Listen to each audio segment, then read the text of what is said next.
We had a whole plan that sold abortions, and it was called sex education. Break down their natural modesty, separate them from their parents and their values, and become the sex expert in their life, so they turn to us when we would give them a low-dose birth control pill they would get pregnant on, or a defective condom, because we didn't buy the most expensive condoms, we bought the cheapest condoms. Our goal was 3 to 5 abortions from every girl between the ages of 13 and 18. We gave them a low-dose birth control pill that, in order to provide any level of activity, had to be taken at the same time every single day.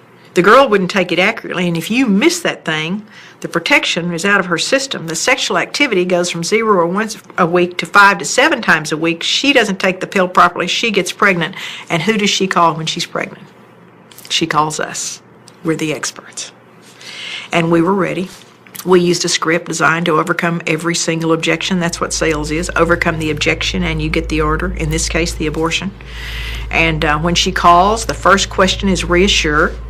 And so the girl confesses, I think I may be pregnant, and the counselor, who's really a telemarketer, that's all they're trying to do, sell over the telephone, but we call them counselors, says, we can take care of your problem, no one needs to know. And then the first question, what's the first day of your last normal period?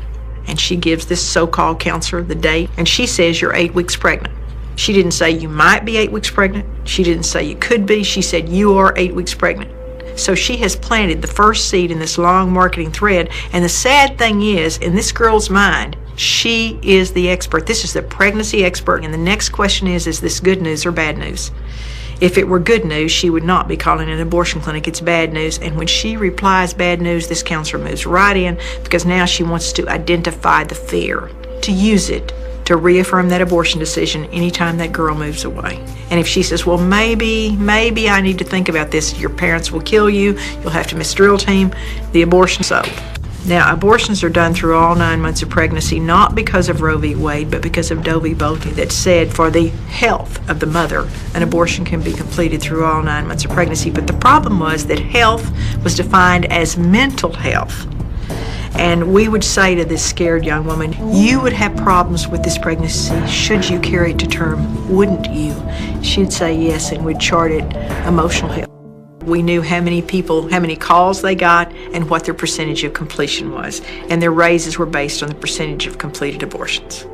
And they got bonuses. And very quickly, it was no longer about selling abortions to other women. It was about money.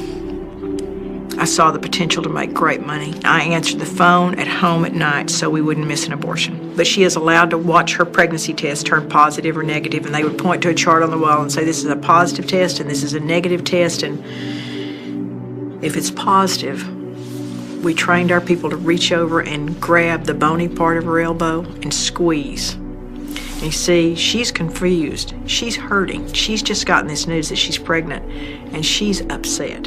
So you grab the bony part of her elbow and squeeze to get her attention and say, if you have your money, we can take care of this right now. We knew if she went home and talked about it, her support system might help her and might tell her abortion wasn't the answer, but if she just did it right then, it was taken care of.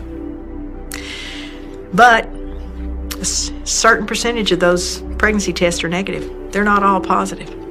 And remember, it costs the same amount of money to get a non-pregnant one in as it does a pregnant one. So if her test was negative, we had a different sales technique. We said, this test is negative, but you know, this test is not sensitive enough to pick up a very early pregnancy. You could still be pregnant and this test would be negative, and you want to know for sure today, don't you? And she would say yes, and we'd say, okay, we have another test we can do. We will just do this sonogram. And we put her on that table as I could put any man, woman, or child on that table, and I could find a pregnancy. You see, all you have to do is find a blob, and everyone's abdomen has a blob. And this girl doesn't know what a pregnant uterus looks like versus a negative one, so you just find a little blob in the abdomen. You flip it around and say, see there it is, you're pregnant. She's shocked. You grab the bony part of her elbow and say, if you have your money, we can just take care of it today. You know, we were doing 20, 30 abortions an hour if we could, at least 20. We had 21 sets of instruments. That's all we had.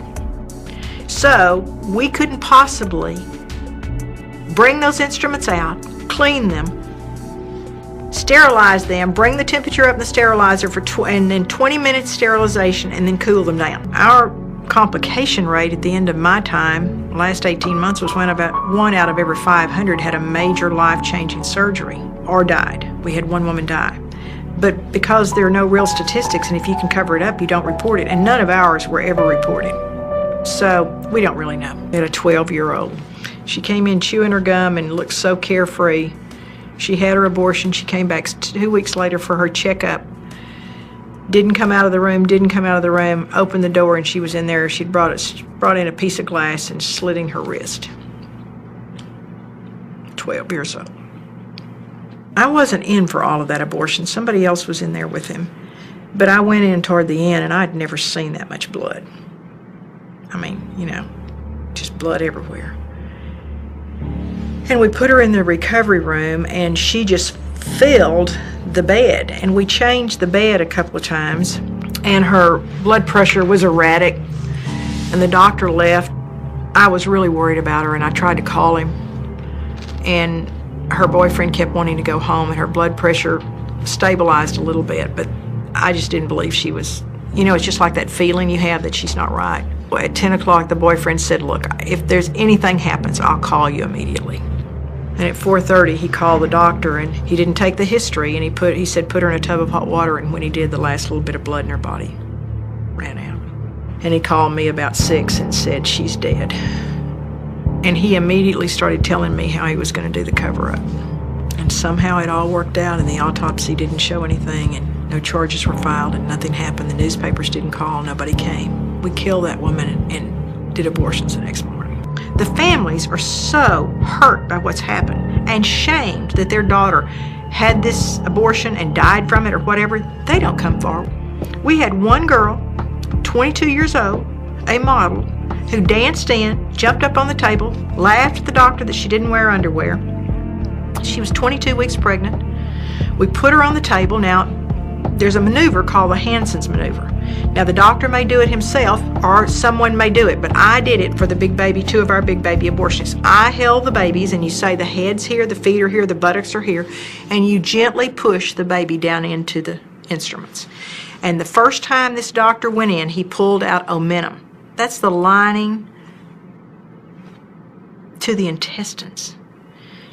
He literally perforated her uterus and was pulling her bowel out her uterus with the very first time he went in with the instruments. And the second time he went in, he pulled out her bowel and he pushed it back in. Live baby. Woke the woman up, put her in my car because it's terrible advertisement to think about having an ambulance in front of an abortion clinic. You just don't want it. So we put her in my car, and we didn't take her to the hospital nearest us. We didn't take her to the hospital that would take the best care of her. We took her across town to a hospital that would help us cover up what we'd done. And this surgeon has taken this girl who has a perfectly complete baby inside her with her bowel pulled out her vagina upstairs to the operating room. 7 doctors operated on that baby, on that girl. They had to do a colostomy to resection her bowel to empty into this bag. They pulled the baby out. He rolled it into the disposable drapes and put it into the incinerator at the hospital. All 7 of those doctors falsified the records. We killed that baby that way.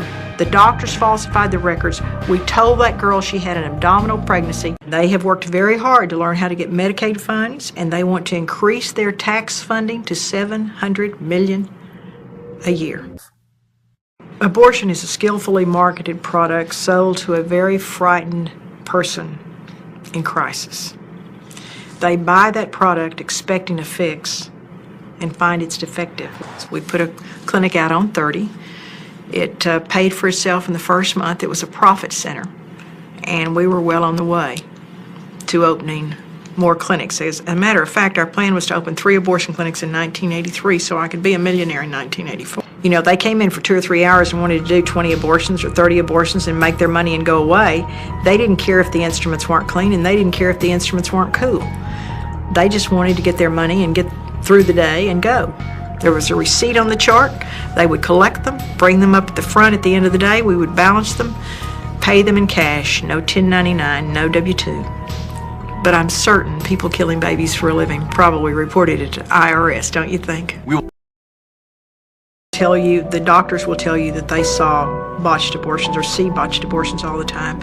One of the reasons we were able to regulate the abortion clinics in Texas was because of the bad abortionists that had been reported. I mean, one girl died and they went in to examine the clinic and they were using rusted instruments and had no sterilizer and no hot water. But no one talks about what happens inside the abortion clinic. And everyone fights. It's the most chaotic place you can imagine. The doctors fight, the nurses fight, everybody's taking drugs, everybody's drinking, they're having affairs. I recognized I'd been involved in the death of 35,000 babies. The murder of one woman who bled to death from a second trimester abortion. 19 women who'd had hysterectomies or colostomies. And never had one appeared in the newspapers, no lawsuit. But the thing I couldn't deal with was the fact that I had taken the life of my own child by abortion. You can't deal with death and lies on a daily basis without being greatly affected by it. And nobody worked in that clinic that didn't go to the back and put babies' parts together.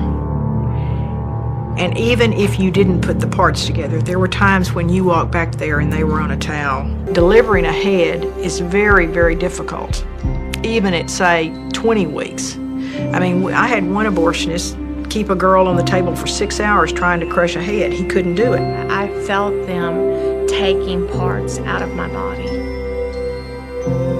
I've spent the better part of 20 years trying not to remember that, but I do. Nobody knows what